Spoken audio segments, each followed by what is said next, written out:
but it's absolute.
but it's absolute.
It's interesting what happens when you treat every little piece of a thing like it's everything.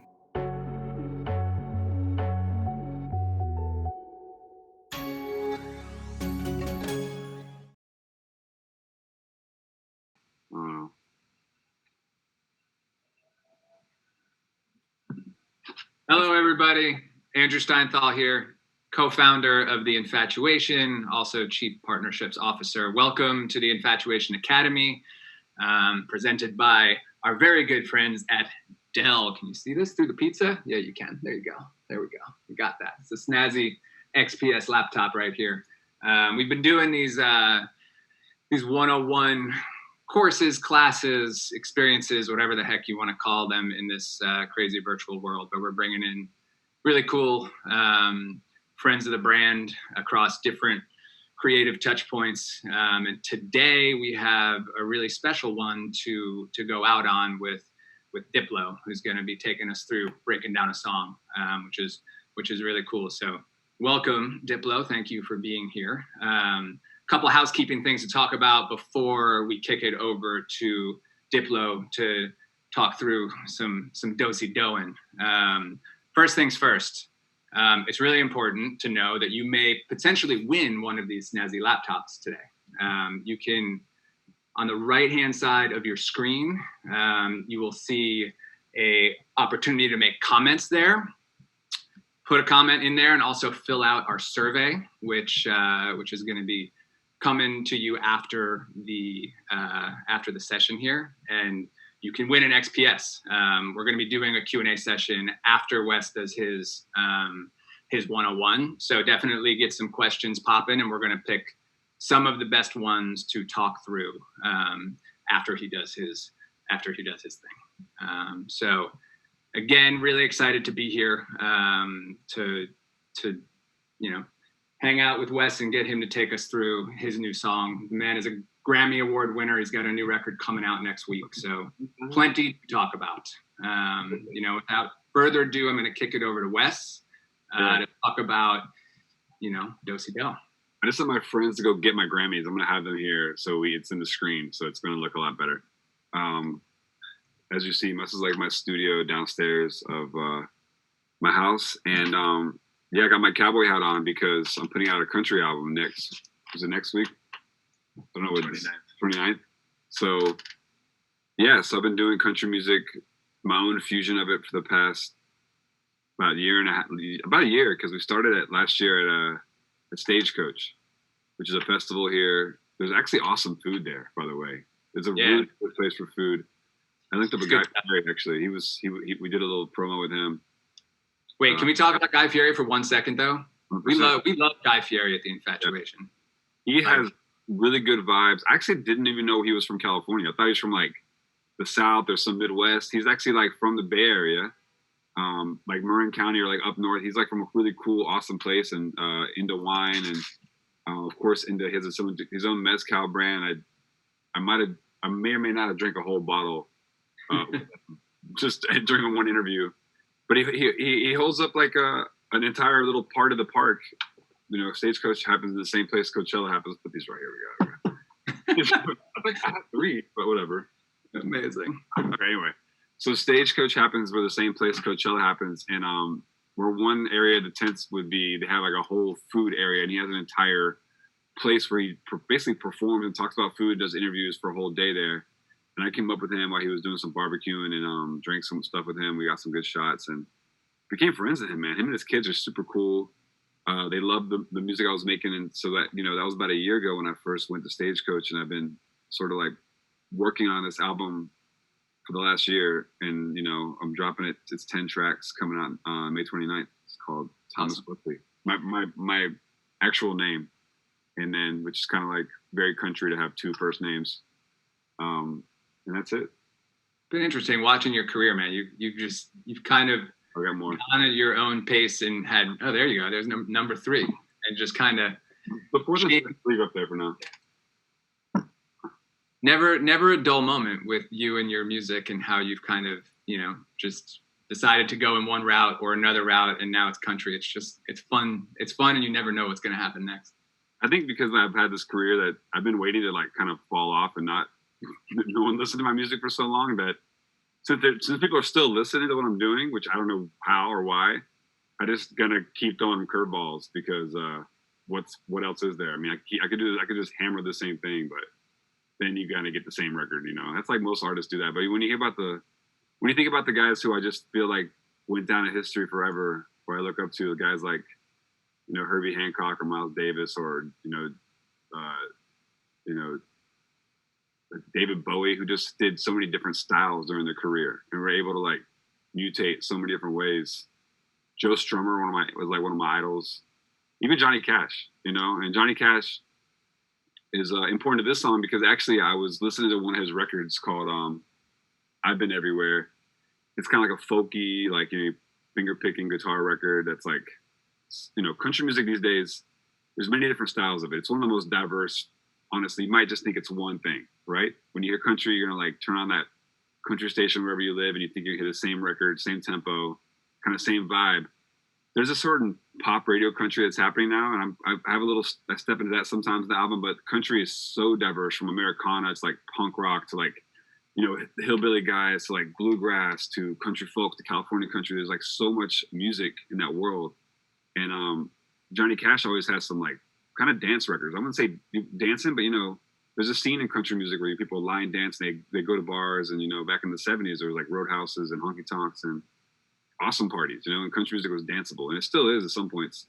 On the radio, it's more ballad, slow. You might be used to that sound, but I was into this one Johnny Cash record called I've Been Everywhere, and it was like you kind of had this bass line playing, and I've been working on this record for a while, and I was doing sort of like a mix of my fusion of like hip hop and country and folky music on it, and some like more acoustic sounds. And I just thought like it'd be cool to try to do a dance one, not cheesy dance record, but like something that's more up tempo, and Blanco Brown was an artist that had a big record on the radio called Two Step, and he was like this sort of like Atlanta songwriter that had an amazing country voice, and he did a big record on country radio. It was a country dance called was it called Two Step?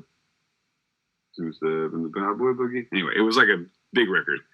And I was in contact with him, and he was in LA writing. I just said, hey, come by my studio. We had a couple hours together, and just me, him, my guitar player, Henry, sat here in the studio and just like laid down like 3 or 4 ideas.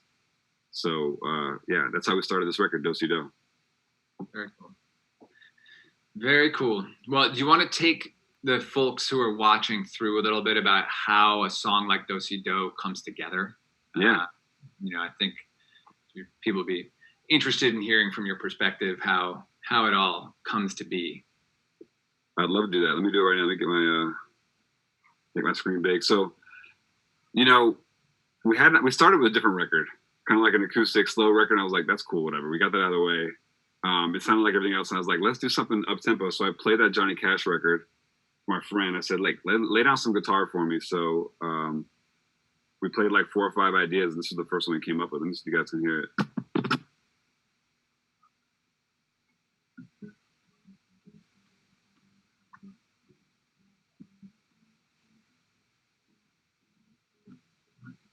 So it's like a simple guitar loop, and I had a whistle in there too. It was like a kind of like a lead melody. Write down for me.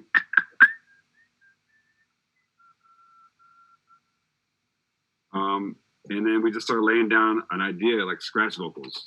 So that was we started off just a guitar line. Can you look up the beginning for me? So we just laid down what we'd have the guitar running for 40 minutes. So we're just like freestyling, ideas. I'm like writing lyrics. I'm like kind of rapping in the microphone a little bit. He comes up with things, and I actually wrote a lot of the record, a lot of the vocals, and actually sang on the original version of the record. And thank you. Is the whistle you? Is that your whistle? The whistle's me. Got a great mic back there. Is that the same mic we use? Mm-hmm. Yeah, it's a good mic. We just bought that mic around that time. We were using it for like a whistle, and that mic's very sensitive. So I was doing like this whisper sound, kind of like do-do-do-do-do-do. You get that low bass voice. So he has this deep voice, and I also, when I sing or rap, I don't really rap a lot, but when I do it, I'll play an example for you. When I do it, it's very low, and a mic like that can pick it up really easy. So guitar. I change the guitar. She was throwing it down like a. Just like literally just putting boom boom boom on the stripper pole. We didn't use those lyrics, by the way. They were like the dirty lyrics. But I wrote. So I go back and forth with them. He would do a line, and I would do a line. Let me play both of them together so you can hear it now.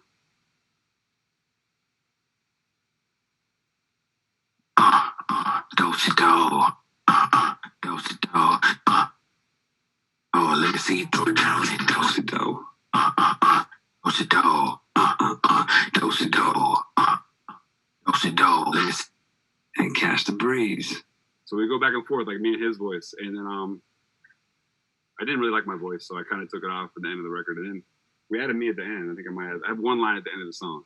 So we just basically had a guitar line and a little hand clap. So I group all my guitars like this. So there's like 4 or 5 guitars grouped up here. And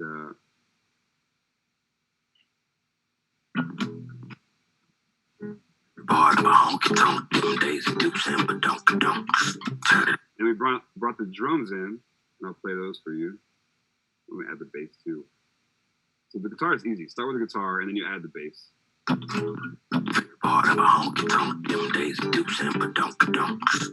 like a typical country thing.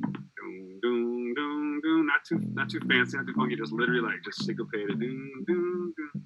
Kind of lay it down like that. And also, I'm not by any means a country producer. I'm literally making up this as I go. I just like a certain kind of songs. So me and my engineer, and we just got together and said, like, this is how we want to make it sound. So I'm not like a forte into it. It's just something I heard in my head. And I said, let's try to make this kind of style.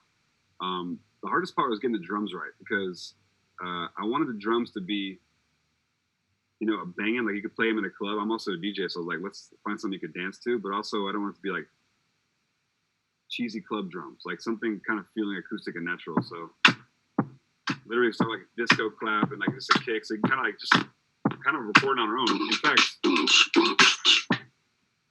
Blanco is a good singer, plays a little guitar, but he plays the spoons like crazy. Like he was like, bring me some spoons. So this is as country as it gets. He's like playing spoons on his like leg, like doing spooning. I don't know what it's called, but yeah, he was crushing that. So did that, wrote a verse, and then came up with a chorus. I just said, hey, let's do a song called Do-Si-Do. Like literally the concept. I didn't know what a Do-Si-Do was. I just remember hearing that word when I was younger on the radio or somewhere, like in the country world. And it turns out it's like a dance where you like put your partner in a hand, you do like a little dance. So the chorus is like this. Kind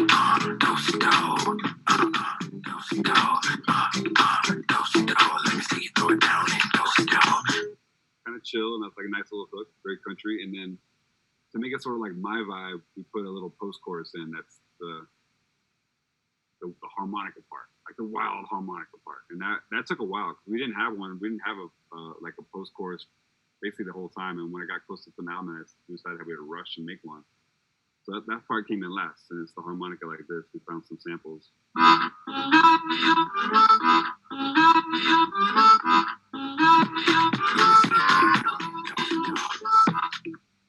That's basically the song. Second verse, little bridge, and then song, we take the song out.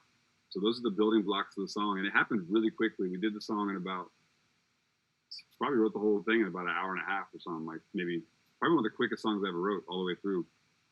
And then Blanco left, and I actually had him do vocals again because I had him do my part. So we did some more stuff on via email, and then super simple. And just producing and making it sound the way it does took us a while to make it sound kind of like heavier, feel big, and just feel like it's mixed to the best sounds it could be. Do you, when you're putting a song together, you said guitars first? Like, is that always how you think about things and how you do, No, not really. I mean, sometimes we just start off with, as a producer, I use Ableton. So on the Dell here, I have like my Ableton set up here. And Ableton's a workstation. So a lot of people, even if you don't know music, you might know Pro Tools. It's sort of like the go-to program to record anything. You record vocals, you go to the studio, the engineer has it set up. Ableton is a program where you just put in raw audio and you can manipulate it and create something new. So a lot of times I start with just a sound. I'm not really that great of a player. I play a little piano, a little guitar. I'll start with like an idea and a sound, and I'll manipulate that in Ableton because you can do all kinds of controls to just like reverse it and twist it and extend it and just make new things out of nothing. So I kind of play around with that the first time. With the country stuff, yeah, it's been more guitar based, finding a nice melody or like a chord progression. It doesn't have to be guitar. It could be keyboards too. The guitar is easy and it happens quick, and my player is so good. My friend Henry, who wrote the record with us, and he plays, 4 or 5 guitar chord progressions, and I'll say that's the one. When I hear one that I love, and I might change a note, be like, hey, can you, when it goes to G, can you kind of like make it go to like C minor, whatever I'll say. I just kind of, I know I want something dark in the third part, whatever it is. I just kind of be a partner with the writing. But this one's simple, like super happy, country, little simple guitar lick, and mostly I wanted to use Blanco's voice. It's a great voice and great temp and a great crazy. What would you say, for folks who are watching at home who've never produced their own track before, but might be interested in it, right? Like thinking back to the early days, right? Because people got time on their hands now. They're home, they're bored, they're trying to get into some stuff that they haven't done before. How would you start? I think, when it comes to computer, whatever program, there's a lot of simple programs you can get, even for the Dell, like Fruity Loops, Ableton. Some of them have a lot of samples you can use, so you can kind of it has a template to build a record. So if you have a template, it loads up, it says, this is your drums, it has like 4 tracks. And it'll give it to you. Like it's super simple to learn these programs. I'm not going to name too many programs, but some of them have like the basic beginner, and they're getting easier and easier as we go along. Even on your iPhone, there's like so many different things you can do to like do that and have it super easy to learn. There's like step by step, and also of course you can go to YouTube and see a tutorial. I still look at tutorials all the time. Me and Max, my engineer, we're still learning. Like we'd like a song, we go see who remade that. Like a guitar player, we'll go to a guitar tutorial and find the chord progression, the right way to play a record. We do the same thing. with our DAWs, our workstations. So it's very simple. Even if you have a phone at home, or even if you have like even on your Dell, you can even record just the microphone in the computer. You know, like I can go to Ableton and just I don't know if it'll work here, but go to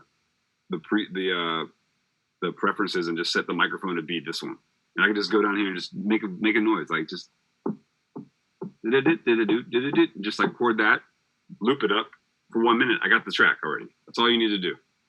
And then when you add that, then you can just learn placement of different drum sounds, hi-hat drums, like simple things, you know. House music is really easy because you literally syncopate it. It's like kick, drum, and your little melody. You can make a house song super simple, but it's very accessible. You know, I would suggest, like me, I've been like hunkering down during this whole time off and just getting into guitar really heavy and like learning guitar and you know, taking lessons a couple times a week and just like practicing as much as I can while I'm home, just to take advantage of my opportunity, because I would never be able to learn guitar unless I was forced to stay home. This is the only time I have to where I can really like be basically based here to do that. So yeah. Speaking of home, how's it been just like being forced to stay home? You're a guy who's on the road a lot, playing a lot of shows, doing a lot of things. I mean, I'm just dealing with it how I can, because you know, I don't have any other options. If there were shows going on and I wasn't part of them, or if I wasn't like making the shows, or I would have FOMO and I'd be wanting to be out there and on tour, but there's nothing going on, so I don't feel any sort of way, you know. And it's kind of nice. I was doing so much, you know, putting out dance records and like this country album and working on this project called Major Lazer that I do, that I kind of needed time to like sit back and re-strategize what I'm doing. And, you know, the main thing about music, you know, because making songs is second nature to me now. I come to the studio, I always leave with a song almost every day I come down here. They're not that good. Maybe like 1 out of 20 might be decent, I'll listen back to. But it's easy to make a song. I think the hardest part is just to have a strategy to get your records out there, you know? That's the most complicated part of being an artist. It's not making the records. There's so many talented guys out there, but it's getting people to listen to them, because there's so many artists out there, so many records out there, so many styles. Being that artist, to be able to like master your marketing and be on the internet, and that's the hard part, you know? But yeah, being home, I've just been, you know, working on myself, working on what I can do better as a musician and as a person. So I'm just trying to look at the positive about it, you know? I saw you cooking last night. Was it 2 nights ago? Yeah, I was cooking it up. I was cooking. I don't have a lot of ingredients here. You know, I don't go to the supermarket too often, but we have a little garden in our backyard. Maybe I'll take you there next time we talk. I'm growing like, you know, basil and mustard and like coriander and tomatoes and snap peas and lemons and marijuana. That's a real garden. You got some things going on there. And we know every week it's like we have like 2 giant salad bowls worth of food, you know, so that's good. But I'm not that good of a cook, but you know, even some of the restaurants that I'm ordering from now, some of the ones like downtown LA, they'll send you the raw ingredients and like real easy steps to make awesome food. Like a lot of the Middle Eastern restaurants and Italian restaurants, that's super cool. Because you know, it takes you like 30 minutes. You're actually eating it fresh, not waiting for someone to deliver it after 45 minutes. You know. And that's something I never heard before this happened. Like people sending like takeout restaurants sending you like all the ingredients that they make for you just to fire up in like 20 minutes. That's a cool concept. Yeah, hopefully a new revenue stream for restaurants as they try and get through all this. But any restaurants specifically that you've been enjoying? My friend has an Italian restaurant in Hollywood called Uovo. They have like 3 of them, and I really love their like pasta. He also does a restaurant called Sugarfish, so it's good sushi. Some of the best in LA. So I've been eating a lot of that. It's really close to my house, and then just making my own food, man. Honestly, like simple stuff. What's the Diplo special? Like what leads the league in terms of like being made the most? I mean, coming downstairs, I was upstairs in the kitchen like 3 flights up, and I think we had salmon and some greens and some brown rice. Super simple, clean, you know. And then that's probably like 3-4 times a week I'm doing that. Just simple, like nice fish with a sauce on it. And then my friend Sarah, who lives with me too, she also is a vegan, and she's like a little kind of like amateur chef. So I'm trying her stuff a lot. It's not always the best, but you know, we're trying out here. And so we have like the vegan option, of course, at the house too. So that's nice. Very cool. You had mentioned Major Lazer before, and just, you know, you really are somebody who's mastered the ability of doing a lot and distributing your music out and always being relevant and having stuff in market. Like, how do you, because you have so many different projects going on, so many different remixes, so many different, you know, things that you do for yourself with other artists, you know, do you work on one thing at a time so you can focus on it, or are you able to do it all at once and like work a little bit on each? I've been doing it all at once for too long, like too many years of that. In the last 2 years, really concentrating on like release dates and working with labels. Like I signed a deal with Columbia Records this last year to do this country project. So I knew I couldn't do it on my own, and I've done everything independently since I started, like 15 years. You know, we talked earlier that you worked with me on my first release ever, which was the Fabric Live mixtape. It was a mixtape. And I remember I had a fight with them because I added too many songs. It was like 15. We were supposed to have 14. And I had like a mashup of like Outkast and The Cure on there. Actually, the fact that all those records got cleared is just mind blowing. That was done well. But since then, I've just been like taking up any project and not really concentrating on the branding, and just kind of like, I make music in here. Just take this to this label. This guy's take this. Like, you put out this record, or I produce something for you. But the last 4 or 5 years, I guess, since Major Lazer really got popular, I was like, we saw the power of like having your own project. You know, Major Lazer was the first thing I did that was my own project that got big. You know, we were touring all over the world.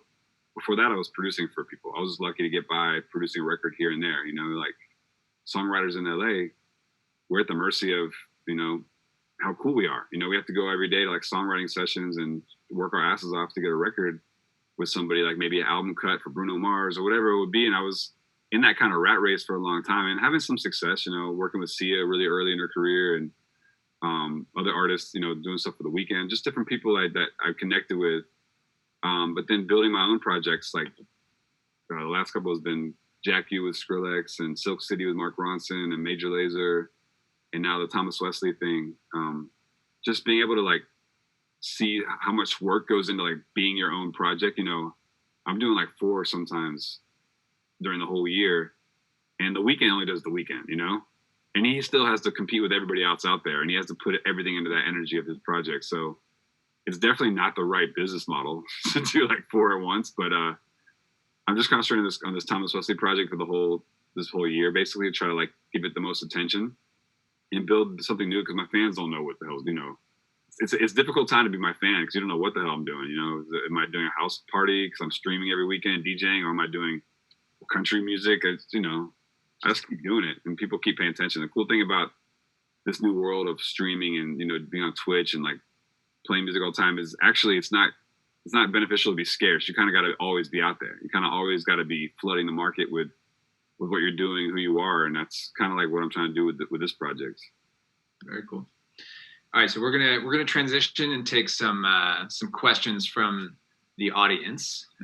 As a reminder for everybody, if you ask a question and you fill out our survey, you can win a very snazzy, not pizza. Come through here.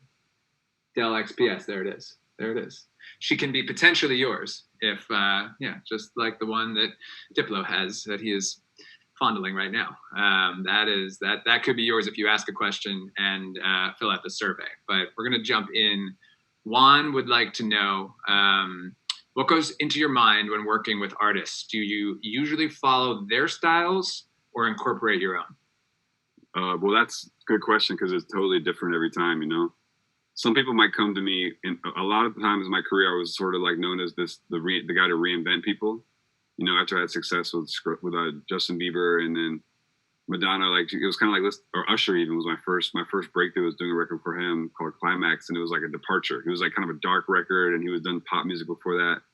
So sometimes they're like, yeah, let's try something totally different. That's like, I'm the guy that's like the outsider. Let's do something wild. You know, I've tried that with different artists I've done stuff with. Sometimes, like with Sia and the LSD project I was working on with Labrinth, it's all about just how can we put her voice, which is so powerful and amazing, in different contexts. Because she does pop music, people know her for the radio, but let's do something like far out, like psychedelic. And it's almost about like tailoring music to her voice, how I thought it would sound. Then sometimes if it's not broke, you don't fix it. Like I'm working with like Noah Cyrus, and I just loved her like recent like folk music she was doing. So I said, let's do something that's got this kind of vintage Western feel. And you know, sometimes you just gotta, as mainly a job of a producer would just be, you know, you find what's really strong about a creative person, an artist, and you just exercise that and you bring that out the most. That's what a great producer does. You know, someone like Rick Rubin, that's his MO. You know, he finds that weird thing and just in something that's strong with artists and just, you know, makes that come out in a record. But me, it's always different. Sometimes we might make something just off the cuff. Like this record, we had no plan for it. Just for instance, we just thought, let's make something real fun today. You know, there's no plan for it. But a lot of times on a big budget or a big record, you have to really be strategic about what you're doing. You know, how you're going to approach it and have confidence. Because that's the main thing you want to do. When you're like my first time in the studio with Madonna, I've done something on like the last, or even Beyonce, you know, I wasn't very confident in the beginning. And then, you know, I worked hard on records and we came back together and worked on another record. And then now I was able to like really be confident with her in the studio and make songs with her. But it takes a while. But you definitely, key to being a good producer, I think, is confidence, because you have to be proud behind the music you're making, what you're working on. Awesome. Sonia, good transition one, would like to know, do you ever use consistent song structure, like chorus, bridge, verse? It feels like your structures are all different. Well, it depends on kind of music. I mean, when I'm making house records, it's almost always about just the backing track, the groove of it, and vocals are always second. You know, maybe most tracks don't have vocals when it comes to house music or dance music. But when it comes to just straight up pop records or even the country genre, you want to come up with the chorus always first. I mean, I might come up with a concept myself as the producer, not even work on lyrics sometimes with the artist, but most times I come up with a concept, whether it's the sound, the style of the record, or even let's make a song about birds today, whatever it is, like something that just we can start off with, because you know when you're starting on a record, it's infinity to begin with, right? You can do anything. You can start with any topic, any style. You know, I can do a metal record with the Dell. It doesn't matter. It could be like literally the possibilities are infinite. So if you kind of narrow it and bottleneck some things, that'll make it a lot easier for your workflow. So when it comes to pop records, you want to come up with a really strong chorus, even before you attack the verses. When it comes to rap music, you just, you know, freestyle sometimes. You just verses first, you know? And sometimes the verse becomes the chorus. A lot of times, that's almost like 90% of the times, the first lyrics become the chorus of a rap song. These days, you know, it's even more and more of that. But choruses don't really exist in rap music, you know, more and more. But it's every kind of style is different. You know, you just kind of work on those styles enough, you realize that's the format. You know, just like when you play chess, there's like 30 different openings, you know, to do, and then the game goes to infinity as well. Like there's so many things you can do once you open a chess game. So it's similar to making music.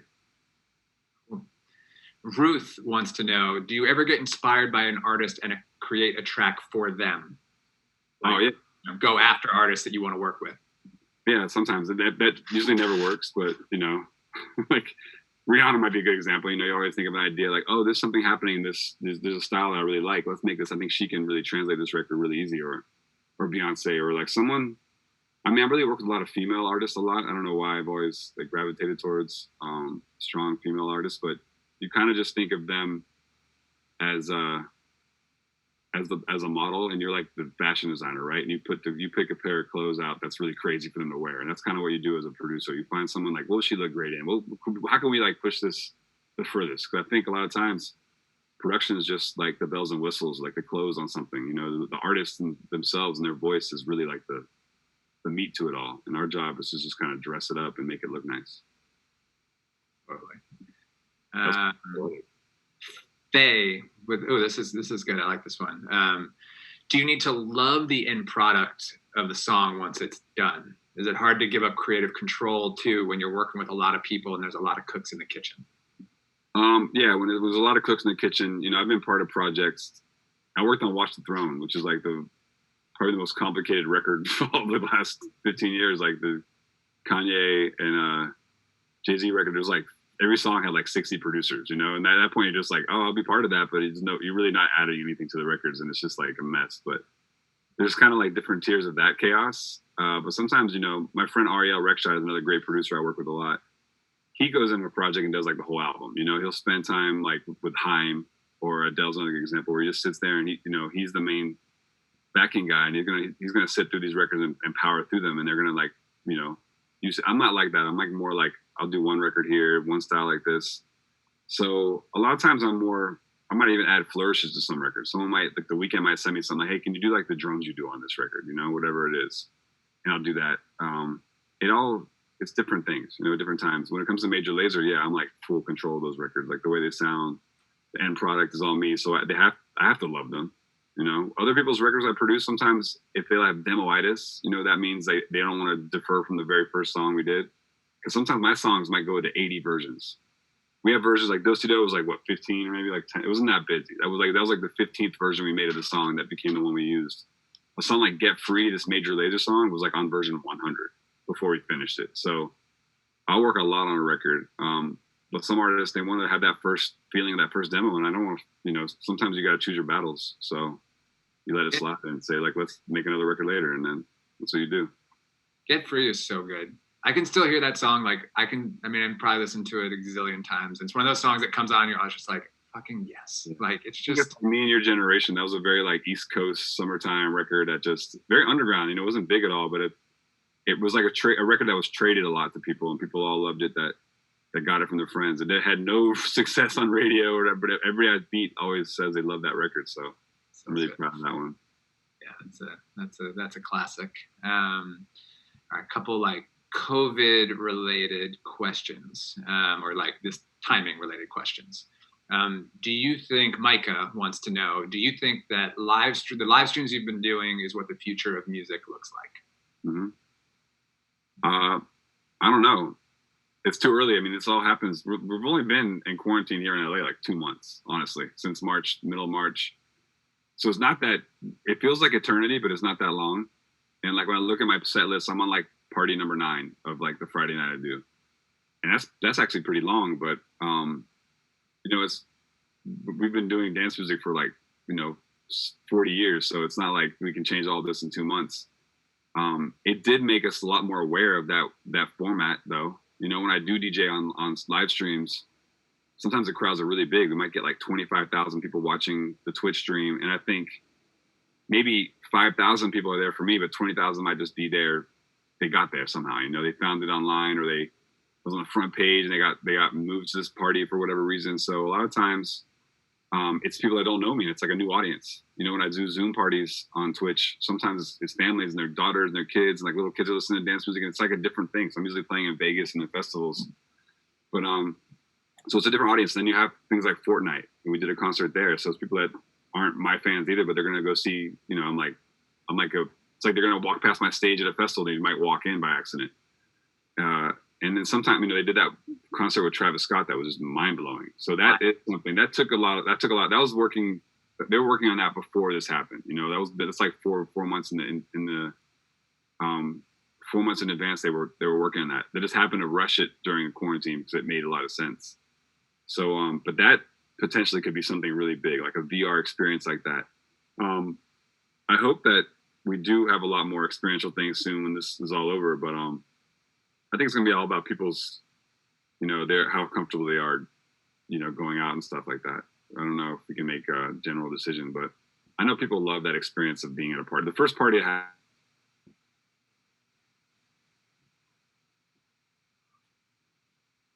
but until then, the streams are great. I mean, I'm getting a lot of energy when I DJ with these streams. I couldn't believe it. You know, I thought they'd be cheesy. But when we started getting the Zooms on and people, like, you can see all the faces of the people partying and the people having parties in the room, they're dressing up for it and they're doing creative stuff, it becomes like a real event. All right, Samantha would like to know, is meditation, yoga, or exercise a big part of your life? What keeps you grounded? I used to do yoga a lot. I went to like a yoga place here in LA, but I haven't done yoga since this whole thing started. But I exercise like a lot. Like I ride my bike out to a place to work out and come back every day, and hiking a lot because there's not much else you can do like socially. But yeah, running and biking a lot. That's definitely, you know, maybe 2 hours a day I do that. That's like my hard work of the day. Speaking of hard work, Chelsea would like to know, how would you say your work ethic has changed over the years? Well, I definitely always want to stay busy. Like I'm always in perpetual motion, you know, so that's what's been weird about the pandemic. So I've just been here. being in the same solitary place, which is unusual for me, but I've been working twice as hard. Like I feel like I'm working harder than I was before this happened. Because it's like a new format. Like, you're opening a new restaurant, you work twice as hard, even if the business isn't great. You're working on it because you want to build that.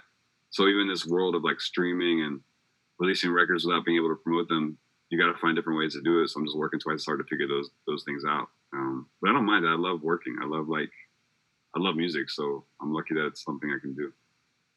That's awesome. Saw that you recently helped donate a lot of money to Feeding America, which relevant as the Infatuation, obviously relevant to us as we've been using our platforms to, do whatever good we can and support the restaurant and hospitality industry, which has obviously been devastated by the corona. And just wondering how that came about and what you were doing there.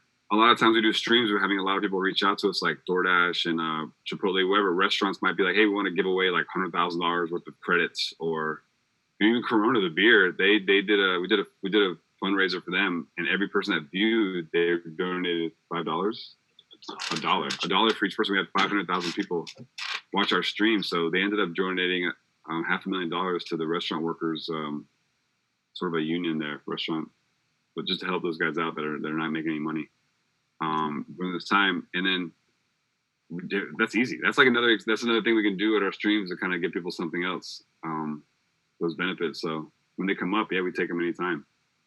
Cool. All right. Last thing that I would love your perspective on, and then we're going to wrap it up, but TikTok. Yeah. Just like, give me your POV on TikTok. I mean, every time there's a new, jump in technology or culture like that, first it was Instagram. A lot of people, first it was Twitter. A lot of DJs and musicians weren't on Twitter. I was like one of the first guys to be active on Twitter, and I was like kind of like rambunctious, and I had to tone myself down there. But that was there was Instagram. And if you're like a person that works in music or entertainment, you have to just be at peace with every piece of technology that comes out, and you can never be like, that's corny, I don't want to do that, or whatever it is. You have to just, that's not gonna change the way it is. Like, even if you're like a label, labels fought against blank cassettes, and then they fought against MP3s, and then they're never gonna win those battles, because the fans and the audience is always gonna win. They're gonna want things cheaper, funnier, quicker, everything. So you have to work on that. You have to like go with the flow, literally. So TikTok, I have a TikTok. I TikTok to my songs, and hopefully people do too. And I might be one of the oldest people on there, but it's cool, and it's a necessary part of my work now. You have to always be present in all these different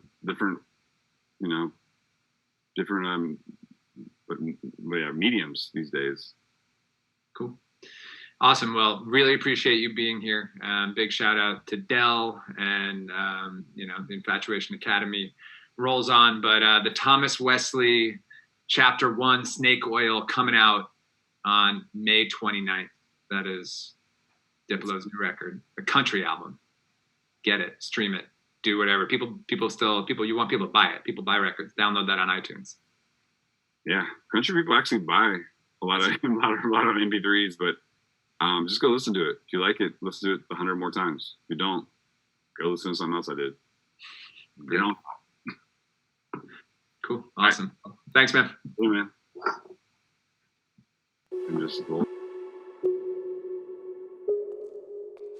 It's interesting what happens when you treat every little piece of a thing like it's not just one thing, but everything. Because when each part does everything better than ever, imagine what you can do with the sum of those parts. The new Dell XPS.